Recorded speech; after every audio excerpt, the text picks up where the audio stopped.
ناظرین سلام. اس کورس میں فزکس کے مختلف مضامین کا احاطہ کیا گیا. کلاسیکل میکینکس، بجلی اور مقناطیسیت، اسٹیٹسٹیکل میکینکس اور تھرموڈائنامکس، کوانٹم میکینکس وغیرہ. اگر ہم اپنی دنیا کو سمجھنا چاہتے ہیں تو ہمیں ان سب کی ضرورت پڑتی ہے. آج میں آپ کے سامنے ایک ایسی مثال پیش کروں گا جس میں ہمیں معلومات ان تمام شعبوں سے لینی پڑے گی، اور یہ ایک انتہائی اہم اور دلچسپ مضمون بھی ہے. فزکس آف آور سن. ہمارا سورج محض ایک ستارہ ہے. اگر آپ کائنات کی طرف دیکھیں تو آپ کو ہر طرف کہکشائیں دکھائی دیں گی. یہ کہکشائیں اربوں ستاروں پر مشتمل ہیں، اور ان میں طرح طرح کے ستارے ہیں. کچھ جو ہمارے سورج سے بہت بڑے ہیں اور کچھ جو اس سے کچھ چھوٹے ہیں. مگر ہم سورج پر اپنی توجہ مرکوز کرنا چاہتے ہیں کیونکہ یہ ہمارے لیے بہت زیادہ اہمیت کا حامل ہے. یہ اگر نہ ہوتا تو آج زمین پر زندگی بھی ممکن نہ ہوتی. سورج پر غور و خوض کرنا زیادہ آسان ہے کیونکہ یہ ہمارے قریب ہے. زمین سے سورج کا فاصلہ صرف 8 نوری منٹ ہے، جس کا مطلب یہ کہ جب سورج سے ایک شعاع چلتی ہے یا ایک فوٹون وہاں سے چلتا ہے تو وہ 8 منٹ کے بعد زمین تک پہنچ جاتا ہے. اس کے برعکس جو دوسرے ستارے ہیں وہ ہم سے کئی نوری سال دور ہیں. تو آج کے اس لیکچر میں فزکس کے قوانین کا اطلاق ہمارے اپنے سورج، ہمارے اپنے ستارے کے اوپر کروں گا. اور چلیے اس کی ابتدا ہم یوں کرتے ہیں کہ جو چند بنیادی حقائق ہیں سورج کے بارے میں، اور جو اب میں یکے بعد دیگرے آپ کے سامنے پیش کروں گا. سب سے پہلے اس کی کمیت یعنی اس کا ماس جو 2 × 10⁻30 کلو گرامز ہے، جو زمین سے تقریباً 3,33,000 گنا زیادہ ہے. اب آپ یہ سوال کر سکتے ہیں کہ ہمیں کیسے پتا؟ آخر کسی نے سورج کو ترازو میں ڈال کر تولا تو نہیں ہے. جب ہم نے نیوٹنز لا آف گریویٹیشن کی بات کی تھی تو اس وقت میں نے آپ کو یہ بتایا تھا کہ اگر 2 اجسام ہوں، ایک کا ماس m1 دوسرے کا m2، تو ان کے درمیان جو کشش ہے اس کی مقدار بنتی ہے g، Newton's gravitational constant, m1 m2 divided by r². تو اگر ان کے درمیان فاصلہ r ہے تو یہ فورس بنتی ہے. اچھا، یہاں سے تو m1 m2 کا پروڈکٹ آتا ہے، تو اگر صرف آپ زمین اور سورج لیں تو یہ ناکافی ہے. لیکن اگر کوئی تیسرا جسم بھی ہو، چاند ہو یا کوئی دوسرا سیارہ، تو اس کا اثر بھی جب آپ شامل کرتے ہیں ان کے آربیٹل پیریڈز میں، وہاں سے پھر سورج کا یہ ماس نکل آتا ہے. یہ ایک لمبی کہانی ہے، میں اس میں زیادہ تفصیل میں نہیں جانا چاہتا. چلیے اگلی حقیقت پر چلتے ہیں. اس کا قطر یعنی ڈائمیٹر زمین سے 109 گنا زیادہ ہے، یعنی کہ 1,392,000 کلومیٹرز. اور اس کی عمر، سورج کی عمر ہے، یہ ہمیشہ سے نہیں تھا. اس کی عمر 4.6 بلین ایئرز ہے. اس کا ہمیں کیسے معلوم، میں اس سوال کے اوپر بعد میں لوٹوں گا، کیونکہ اس کو جاننے کے واسطے ہمیں اور بہت کچھ جاننے کی ضرورت ہے. سورج گھومتا ہے، اس کا روٹیشن پیریڈ ایکویٹر اور پولز پر مختلف ہے. اس کی وجہ یہ ہے کہ سورج کوئی سالڈ باڈی نہیں ہے. یہ کوئی لٹو یا کوئی گیند کی طرح نہیں ہے جس کا ہر حصہ ایک ساتھ گھومتا ہے. یہ گیس کا گولا ہے، اور اگر گیس کا گولا ہے تو اگر یہ پورا یوں گھومتا تو شمالی اور جنوبی قطب پر اس کے گھومنے کی رفتار مختلف ہو سکتی ہے بنسبت ایکویٹر کے.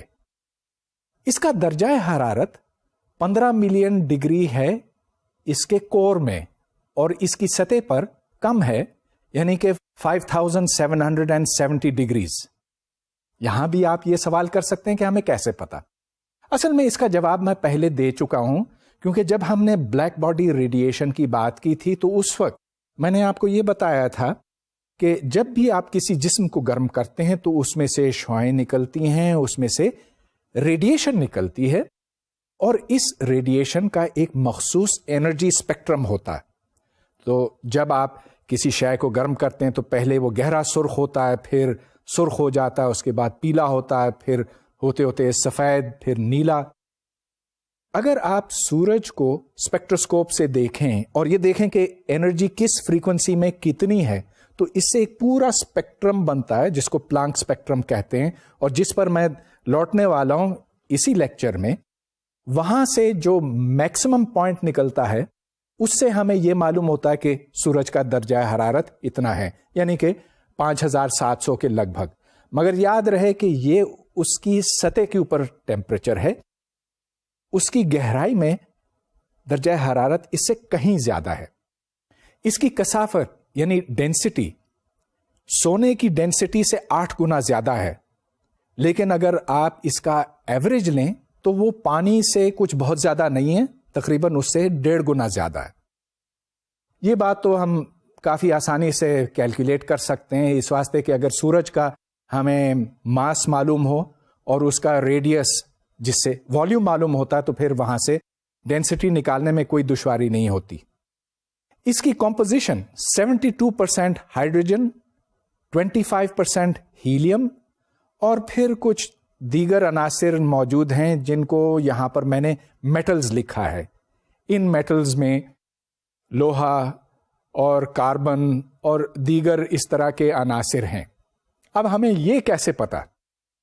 بجا طور پہ یہ سوال کیا جا سکتا ہے کہ سورج کے اوپر تو کوئی گیا نہیں ہے، کیونکہ اس کے نزدیک جانے سے بھی گرمی اس قدر شدید ہو جائے گی کہ جو بھی خلائی جہاز آپ اس کے نزدیک بھیجیں گے وہ تو بخارات میں تبدیل ہو جائے گا. لیکن اس کا بھی جواب آپ دیکھ چکے ہیں کسی پچھلے لیکچر میں، کیونکہ جب ہم سورج کی روشنی کو کسی منشور میں سے گزارتے ہیں تو یہ روشنی آتی ہے اور مختلف رنگوں میں بٹ جاتی ہے. ان رنگوں میں ایبزارپشن اسپیکٹرم نظر آتا ہے. چنانچہ اس آنے والی روشنی کا تجزیہ کر کے ہم یہ جان سکتے ہیں کہ اتنی ہائیڈروجن ہے، اتنا ہیلیم ہے، اتنے دیگر عناصر ہیں وغیرہ. اور پھر ایک آخری حقیقت میں آپ کے سامنے پیش کرتا ہوں، لیومینوسٹی، جس کی مقدار بنتی ہے 3.83 times 10 to the power 27 joules per second. اس کا مطلب یہ کہ سورج میں سے تقریباً 4 times 10 to the power 24 kilo watts خارج ہوتا ہے، اور یہ بہت بڑی مقدار ہے. اس کو سمجھنے کے واسطے آپ ذہن میں یہ رکھیں کہ زمین پر جتنے بڑے بڑے بجلی گھر ہیں، تربیلا ڈیم کی مثال لیجئے، اس میں سے تقریباً 5000 میگا واٹ ہمیں ملتے ہیں. تو اس طرح کے اربوں خربوں بجلی گھروں کی ضرورت ہوگی سورج کا مقابلہ کرنے کے واسطے. یہاں سے پھر یہ سوال پیدا ہوتا ہے کہ یہ توانائی آتی کہاں سے؟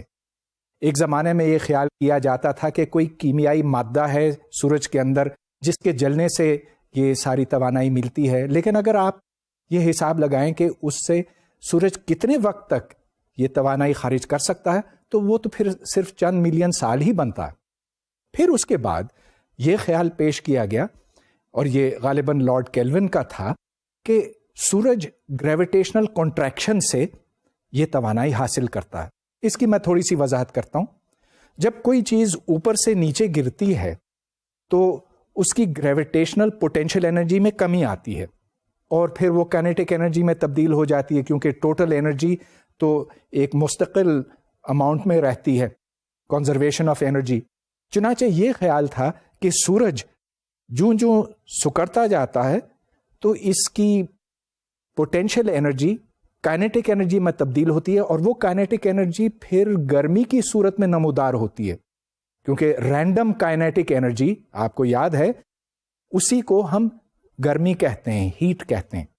چنانچہ یہ ایک خیال تھا، مگر اگر آپ اس کا حساب لگائیں کہ کتنے وقت تک سورج قائم رہ سکتا ہے تو وہ صرف 25 ملین سال بنتے ہیں، جبکہ ہم جانتے ہیں، ہمارے پاس دوسرے شواہد موجود ہیں کہ سورج تو تقریباً 4.5 ارب سال سے موجود ہے.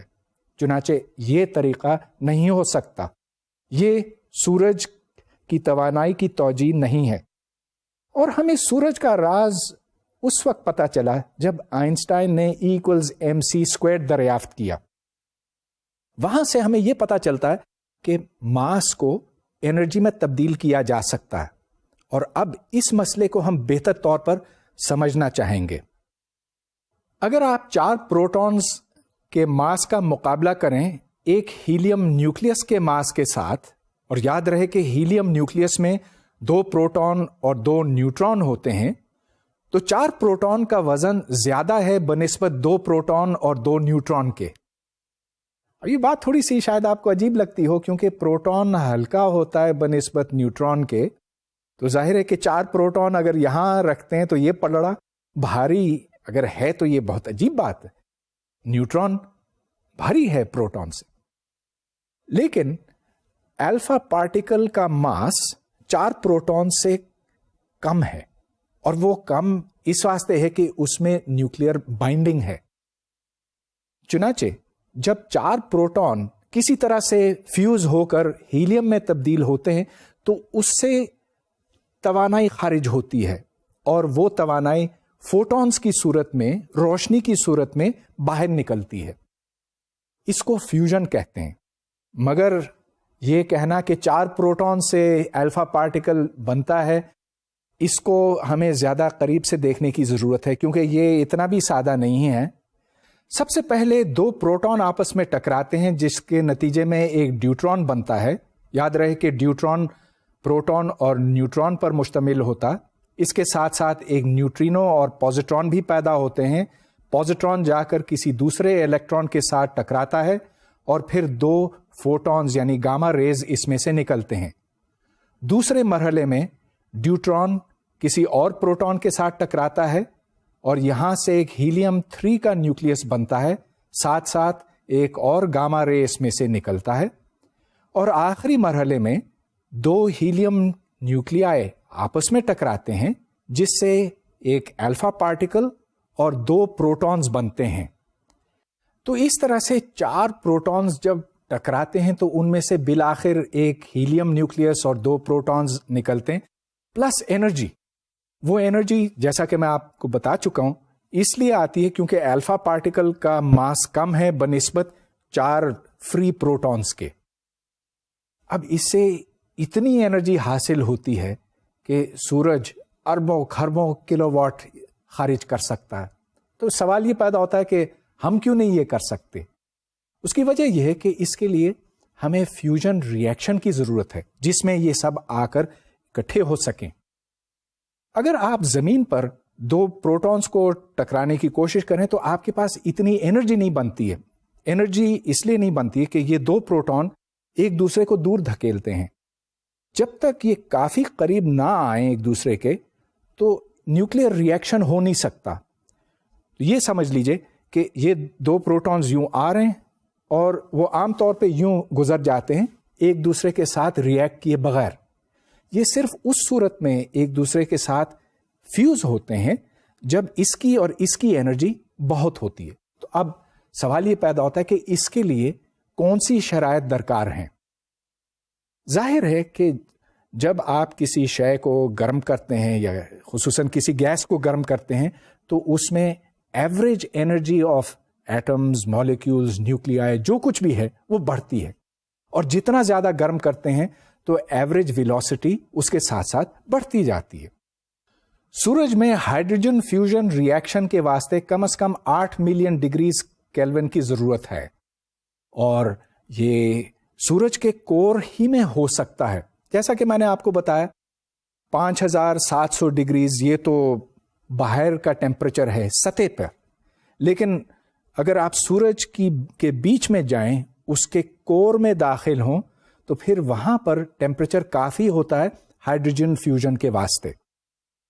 اب یہ ٹیمپریچر ہائیڈروجن فیوژن کے لیے ہے، لیکن یہ بھی ممکن ہے کہ جو ہیلیم پروڈیوس ہوتی ہے وہ بھی فیوز ہو سکے.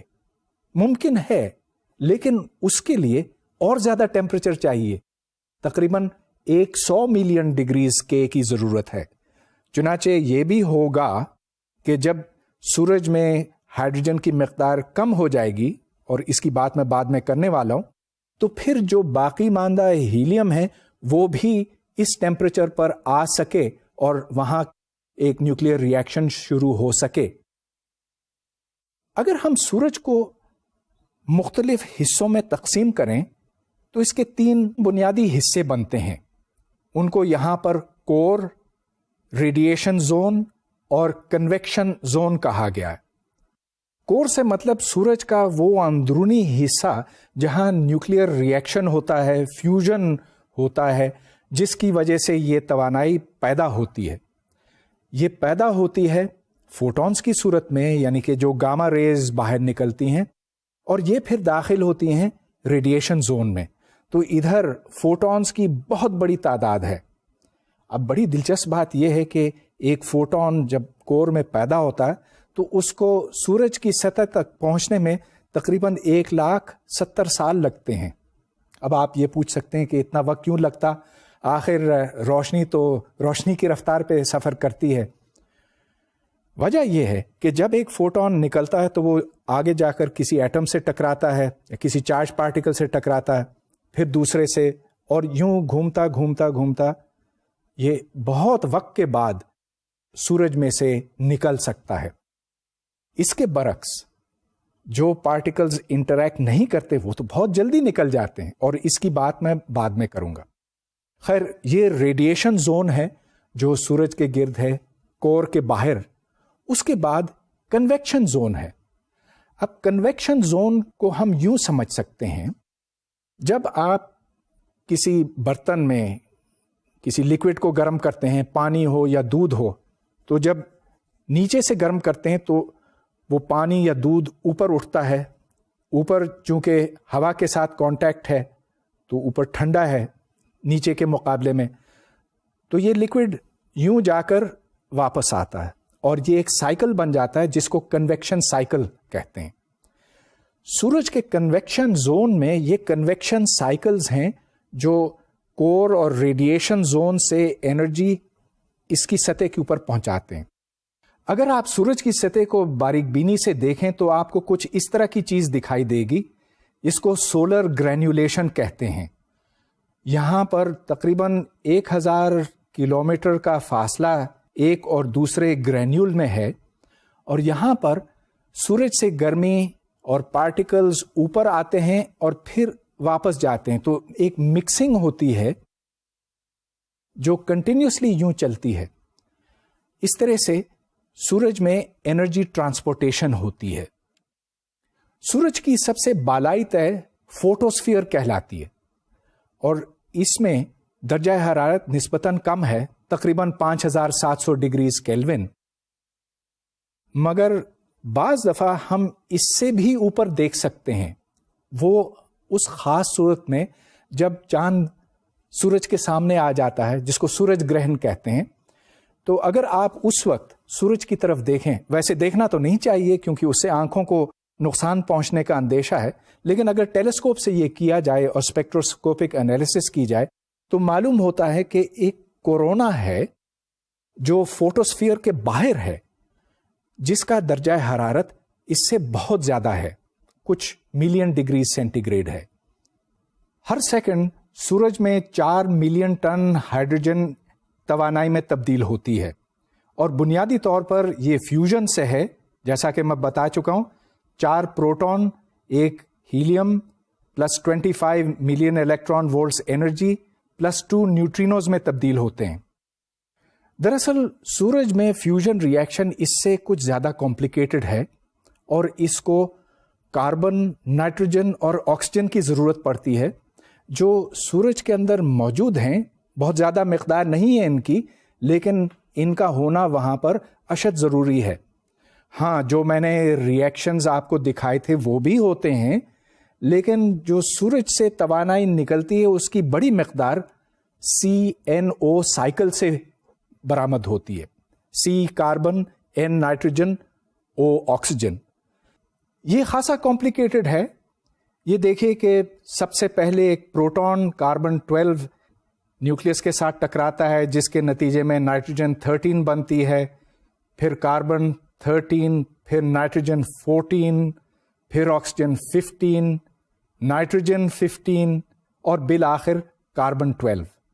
اس کا نیٹ ایفیکٹ تو یہ ہے کہ 4 پروٹون پھر الفا پارٹیکل اور پوزیٹرون اور انرجی نیوٹرینوز وغیرہ اس کی شکل میں تبدیل ہو جاتے ہیں، مگر ادھر کاربن کا ہونا اشد ضروری ہے. اس کے بغیر یہ ری ایکشن آگے بڑھ نہیں سکتا.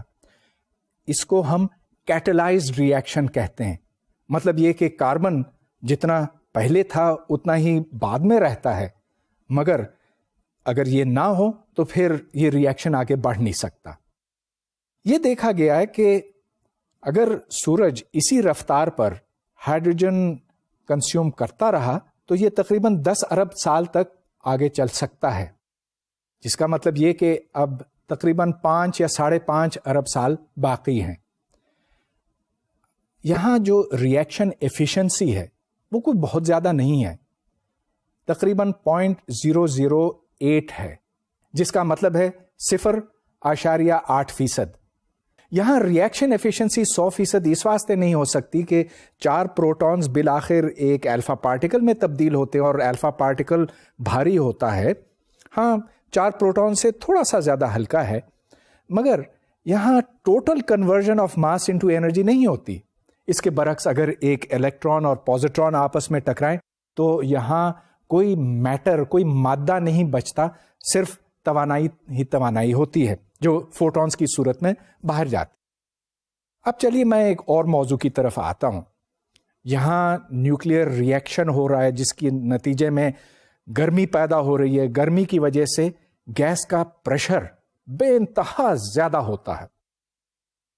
اب اس پریشر کو کوئی اور چیز کاؤنٹر ایکٹ کرتی ہے اور وہ ہے گریوٹی. تو اگر آپ ایک سرفیس لیں تو اس سرفیس کے اوپر اب چلیے یہ حساب لگاتے ہیں کہ کون کون سی فورسز عمل کرتی ہیں. یہاں آپ یہ دیکھ رہے ہیں کہ ایک سرفیس کے اوپر مختلف فورسز عمل کر رہی ہیں. اوپر پریشر فرام گیسز ابو دا سلیب دکھایا گیا، نیچے پریشر فرام گیسز بلو دا سلیب. اب چلیے اس کو ہم سمجھتے ہیں. اگر یہ کوئی سا سرفیس ہے جو ہم نے خود اپنے طور پر سورج کے اندر امیجن کیا ہے، تو اس کے اوپر جو گیس کا وزن ہے وہ نیچے کی طرف ہے اور نیچے پریشر اوپر کی طرف ہے. چنانچہ اس سلیب کے اوپر ڈفرنس آف 2 پریشرز ہوگا. دوسری طرف اس سلیب کو اگر آپ لیں تو اس کا کوئی وزن بنتا ہے، کوئی ماس بنتا ہے، اور ماس ہمیشہ نیچے کی طرف آنے کی کوشش کرتا ہے کشش ثقل کی وجہ سے. چنانچہ ادھر ان مختلف فورسز میں ایک ٹھہراؤ ہے، ایک ایکویلیبریم ہے جس کا اب ہم حساب لگائیں گے. اس ڈائیگرام میں آپ یہ دیکھ رہے ہیں کہ بنیادی طور پر گریوٹی اندر کی طرف عمل کر رہی ہے جبکہ پریشر باہر کی طرف. تو ایک سمجھ لیجئے کہ رسک کشی کا مقابلہ ہو رہا ہے. یہاں پریشر سورج کو باہر کی طرف دھکیل رہا ہے جبکہ کشش ثقل اس کو سکیڑنے کی کوشش کر رہی ہے.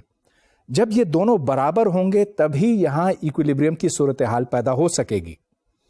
اب اس کو بہتر سمجھنے کے لیے ایک پتلی سی شیل بنائیے جو مرکز کے گرد ہے اور اس کی موٹائی dr دکھائی گئی ہے. اس کے اندر کثافت رو آف r ہے، یعنی کہ the density is row of r، اور اس کا فاصلہ مرکز سے r ہے. اب چلیے ہم یہ حساب لگاتے ہیں کہ اس کے اوپر کل کتنی فورس عمل کرتی ہے پریشر کی وجہ سے اور کشش ثقل کی وجہ سے. اس کے اندر جو مادہ ہے اس کا حجم ہے 4 پائی r اسکوئرڈ، یہ سرفیس ایریا بنا، ملٹیپلائڈ بائی dr اس کی موٹائی ہے. تو volume is 4 pi r squared into dr. لہذا اس پتلی سی شیل کا ماس بنا row of r into 4 pi r squared dr. اور اس پر جو فورس عمل کرتی ہے وہ معلوم کرنے کے لیے آپ کو g یعنی کہ Newton's gravitational constant into m of r